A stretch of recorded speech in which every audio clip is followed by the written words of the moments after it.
En tiempo real, IEB, Instituto de Estudios Bursátiles, presenta Tiempo de Conceptos.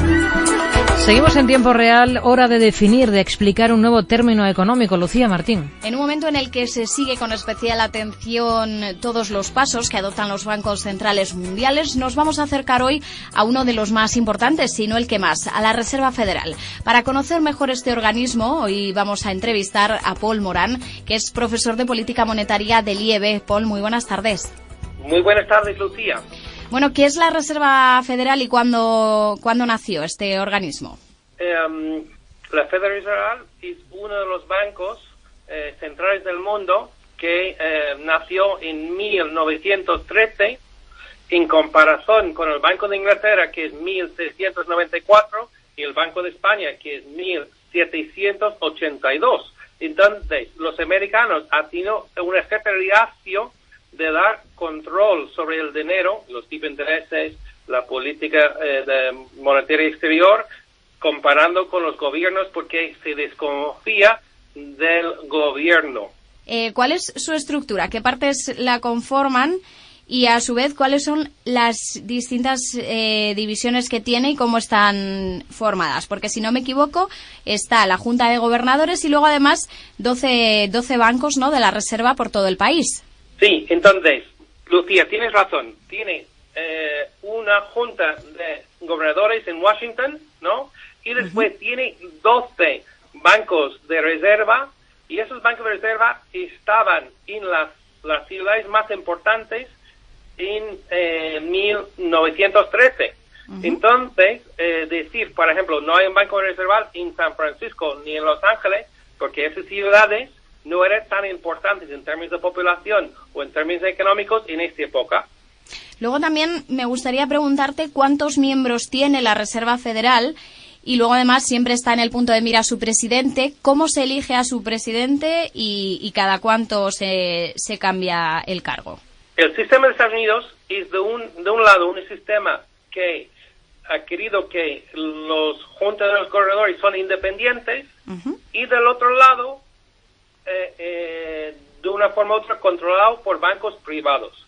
Entonces, la Junta de Gobernadores tiene 7 miembros, tiene 14 años de mandato, porque, como he explicado antes, ha querido que esos gobernadores tienen una cierta independencia de los gobiernos, de los partidos, ¿no? Entonces, cuando tienes un mandato de 14 años, es muchísimos años, y obviamente el gobierno no puede despedirte.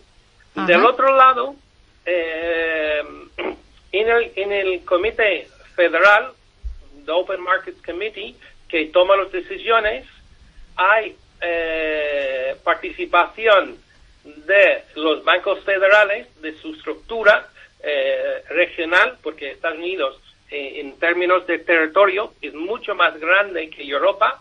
Europa solamente tiene, en términos geográficos, un tercio de Estados Unidos. Entonces, hay 12 bancos en distintas regiones, y aparte de los 7 miembros de la Junta de los Gobernadores, hay 5 miembros de esos bancos, ponemos así, regionales, ¿no? Y de esos bancos regionales, siempre hay el Banco de Nueva York, que es muy, muy importante porque ahí está Wall Street, y de estos 5 están elegidos por los bancos más importantes del país. Luego, además, lo que te comentaba también, la figura del presidente, ¿cómo se le elige? El presidente de Estados Unidos elige al presidente. Pero hay un contrapeso, ¿no?, que en los otros comités es los bancos privados que eligen varios miembros, ¿no? Entonces, hay un contrapeso. En Europa, el gobierno realmente elige los gobernadores, los presidentes, pero en Estados Unidos hay participación de los bancos privados por la comité que toma decisiones sobre el tipo de interés, por ejemplo. Y dentro de la Reserva Federal, ¿cómo se toman las decisiones? Ellos veces al año hay una reunión. Previa a esta reunión, una función muy importante en la Reserva Federal es hacer estudios económicos que son públicos. Sobre esos estudios económicos, sobre el empleo, sobre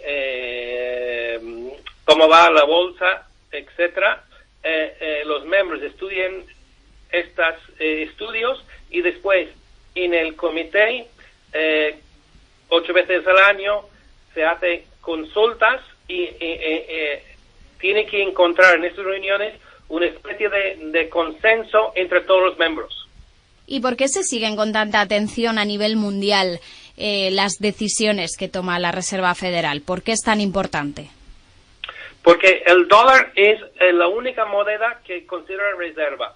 Como los tipos de intereses normalmente son más bajos en Estados Unidos que cualquier otro país, todo el mundo, si sea en Europa, en Asia, en Latinoamérica, por ejemplo, muchos de los préstamos se dan en dólares. Entonces, los tipos de intereses afectan muchísimo los flujos de capitales en la economía mundial, ¿no? Y sobre todo afecta el tipo de cambio. Entonces, nosotros queremos en Europa y también en Japón y también en América un dólar fuerte, ¿no? Entonces, esto significa que nosotros podemos exportar muchísimo más a Estados Unidos. Y del otro lado, Estados Unidos pueden siempre tener un déficit comercial y nosotros estamos dispuestos en el resto del mundo a financiar ese déficit. Pues con esta idea nos quedamos. Paul Morán, profesor de Política Monetaria del IEB, gracias por estar hoy con nosotros. Que pase buena tarde. Muchas gracias, Lucía. Siempre un placer.